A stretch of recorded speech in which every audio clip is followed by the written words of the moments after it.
I had this really good question asked to me the other day, and it was, why do some people have near-death experiences and meet Jesus and have a very religious type experience where they it aligns with their belief system, and then why do a lot of psychic people or very spiritual people don't ever see Jesus when they go to the other side? And it's very true, because we go through a lot of experiences at the kind of like, if you follow a lot of near-death experiences, there's a lot of very, very similar things that happen.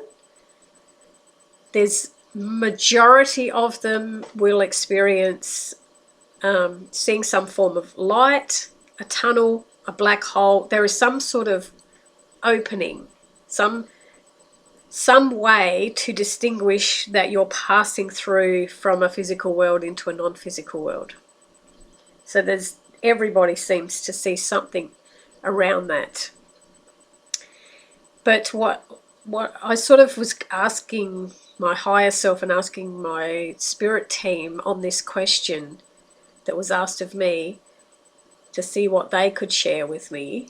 And it's, well, because we have our physical brain and our consciousness and our higher consciousness is all entwined. So what my beliefs are in this life, what I've accumulated, they are true for me. They're not true for everybody else, but they're true for me. And they are contained within my consciousness. So, because I had a lot of beliefs, and then when I had my near-death experience, some of those beliefs changed. I was shown something different. But I'm on a different level. I've already been doing this for a very, very long time. A lot of people that have had near-death experiences have never done any kind of spiritual work on themselves whatsoever. I also don't know how many times they've been back here on earth, because some souls have only maybe had 1 or 2 incarnations. Some have had 10, some have had hundreds, some have had thousands. So depending on how many incarnations you've had and how much wisdom you have and how much experience your soul has, is also going to play a part in what experience you have in your near-death experience. Because if you had something that showed you a whole other world and you weren't ready for it, it wouldn't make any sense. You'd come back thinking it was a dream and it wasn't real. They have to show you what you are capable of understanding. So if you're somebody that's grown up with very strong religious beliefs, that was programmed into you as a child, you went to church, your parents were religious, you had certain religious beliefs in the house, it's ingrained into who you are in this life. So when you actually do have an NDE, that's still there. That's still there for you to tap into. So you're going to want to see something that's familiar to you, because then it's going to give you the experience that you have needed. Because in a near-death experience, the cord to ourself hasn't entirely cut. It hasn't severed, because we come back. When it's severed, who knows if the actual beliefs change then, because we've disconnected from that self. But my feeling is like energy is contained of everything of that existence. So everything of my existence in this lifetime is contained in my brain, in this lifetime in my brain, which is my consciousness. And so even when I leave my body, I can still tap into that information.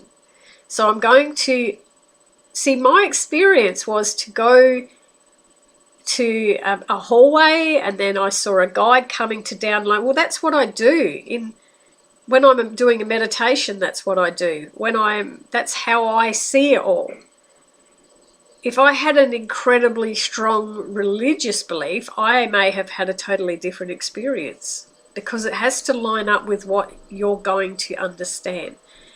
And I was also trying to explain to someone the other day, it's our little brains find it so hard to get out of the three-dimensional way of thinking and actually understand what energy can do. It's really hard to explain what it all feels like and what it looks like and what it is like. But I was sort of asking Spirit, is there some way you can give me something that can help us understand it a little bit better? Think of a musical note. So you've got a piano in front of you.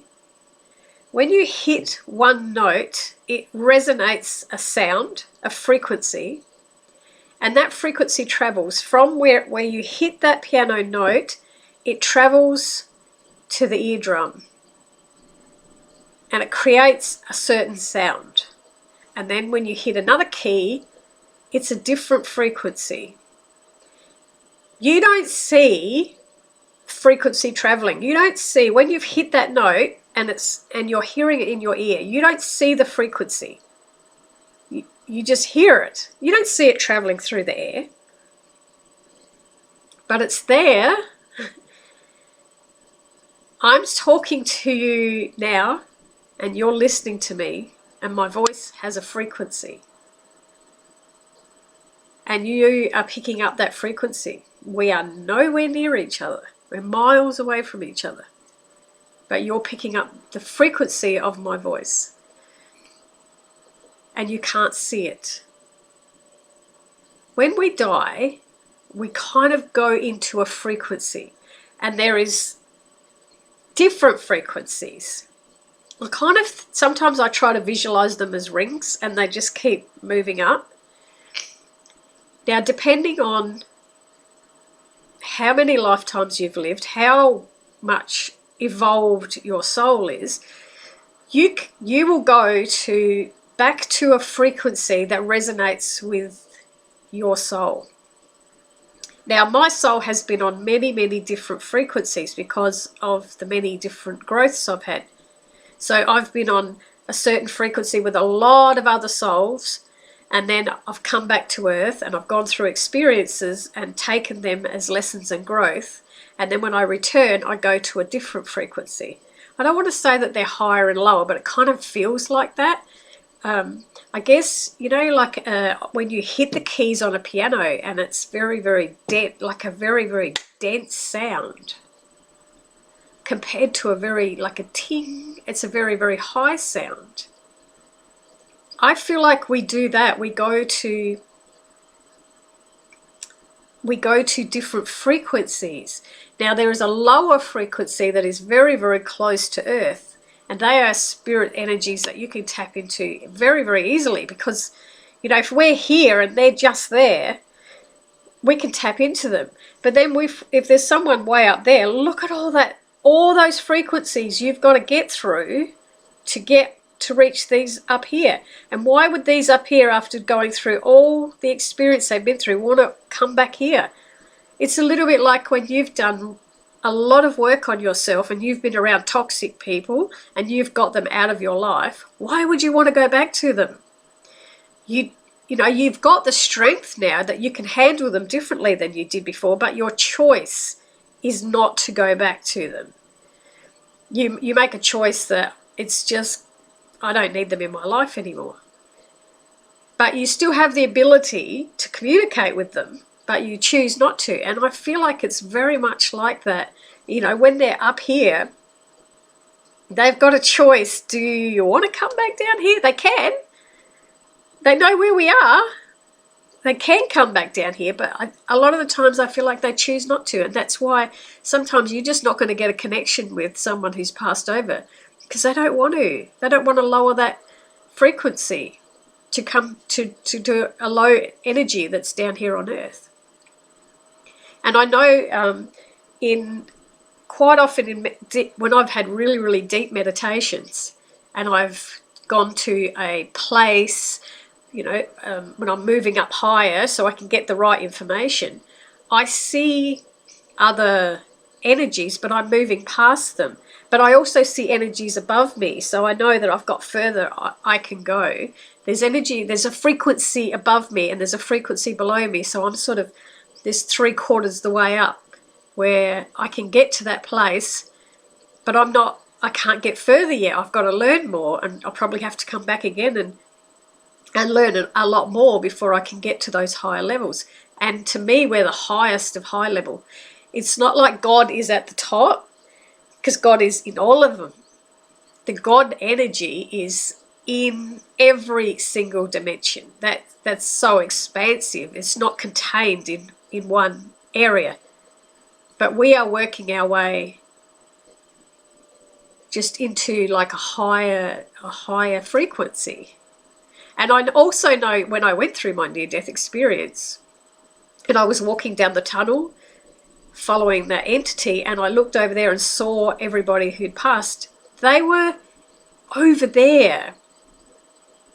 It's not like a room. It's so hard to explain what it's actually like, but it's just like they're over there. And I was here, and I wasn't meant to go over there. I knew I could go over there because you can just float anywhere. But it's like being in this frequency and knowing what resonates. And then you also learn a lot when you're in your body, and people talk about being a frequency match when you're trying to manifest things or, make things happen in your life. It's much the same, that we're tapping into the soul again and going, well, what's the frequency of my soul? What is the frequency of my soul, and what is lined up in this lifetime to match my soul? Because quite often you want things and you just don't get them. And a lot of people will, sell you the whole idea that you can have anything you like. But if you're not frequency to it in this life, it's not going to be of any benefit to you. Your human self might be trying so hard to get something, but if it's not a frequency match to what your soul is lined up with, it's not going to show up. And I think that's a bit of a deception with the way that they say you can have anything you want. Because if that was true, everyone would have everything they wanted, and no one has. Everyone's looking for something else. So I think people that have a very strong religious belief, and from what they've been taught, they seem to, because it's in that belief, that's what they go to experience because it's familiar to them and it brings them comfort. And a lot of children that have near-death experiences that actually haven't even formed a belief yet, have not had a belief, they will also experience seeing a Jesus's energy. So he may even be a gatekeeper to helping bring comfort to children that pass over that are going to come back. Because I know I've said that story before with my third son, Rowan is his name. He, when he was about 4 years of age, he was collecting, those tin signs that you quite often see on a garage or, in a work shed. He was a collector of everything, that boy. And he had this sign, and he had it resting, like he had a bed head, and he had it resting on the bed head leaning against the wall. And I was outside, he was home alone. His older brothers were at school. And he had accidentally knocked the sign off the bed head, and it went straight down the back of his bed head. And there was a plug, an electrical plug going into the socket, and the sign sliced the plug because it was a metal sign, and it was touching the little plugs of the electricity because it was plugged in, and it started sparking. So the whole sign was live, and it caught the wall on fire because the sparks were shooting out. And then he raced outside to me because I was just out the back door, and he's screaming out, Mum, there's sparks. So I raced inside, and by then it had actually shot the power out because we didn't have circuit breakers. This was an old house. It was back in the 80s, so we didn't have circuit breakers. but it sparked out enough that it shot all my power out in my house. So I ended up ringing my dad, and he came round, and the whole wall was burnt, and it was, like, we were so lucky that Rowan didn't touch the sign because it was live. He would have been electrocuted and killed. And so I was thinking maybe because he had rubber boots on inside, he had rubber boots on. I was thinking maybe if he had have touched the sign that the rubber boots had grounded him. So we were all just so grateful. We cleaned the wall up. And it was probably about 2 weeks later. He was at kindergarten, and it was Christmas time, and they had brought home a Christmas colouring in page, and it had the nativity scene on it. And I said to him, do you know this story? Do you know who this is? And he said, there was a picture of the baby Jesus, but there was also a picture of like Jesus as an adult.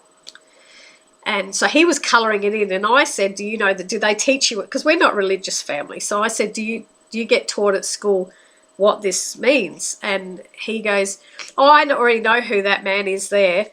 That's Jesus. He was in my bedroom the day that the sign fell off the bed. And I just was absolutely shocked because we had never mentioned Jesus. He was only 4. We hadn't taught that to him.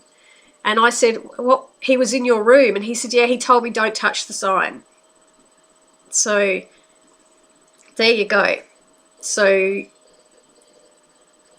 I do feel like he kind of shows up for children to help children. He has an energy that children are going to believe. He has that incredible loving energy that children will just know if he says you're safe, you are safe. And if you don't touch the sign, then don't touch the sign. So it's kind of like he has warned children of dangers, and he has saved them and helped them come back. So I feel like he's very, very prevalent in those kind of experiences. And that's got nothing to do with any kind of belief that has been instilled in anybody.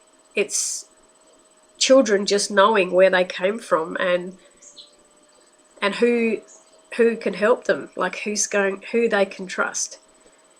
Because we have all those levels, and that's why you also can draw in an energy that's very, very low, very, very close to the earth. You can draw them in. That's the ones that will come in with when someone's using a Ouija board.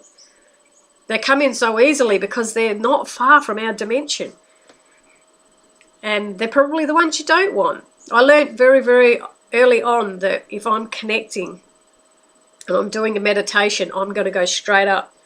I kind of imagine myself in an elevator, and I'm going up as high as I can go to connect up here, because that's the information I want to get. I want to get the stuff from souls that have lived and evolved from a very high place. I don't want to get it from down here, because that's not useful for me. That's not going to give me my own growth. So yeah, that was a great question I got asked, and I thought I'd make a little video to address that. I hope everyone has a lovely day.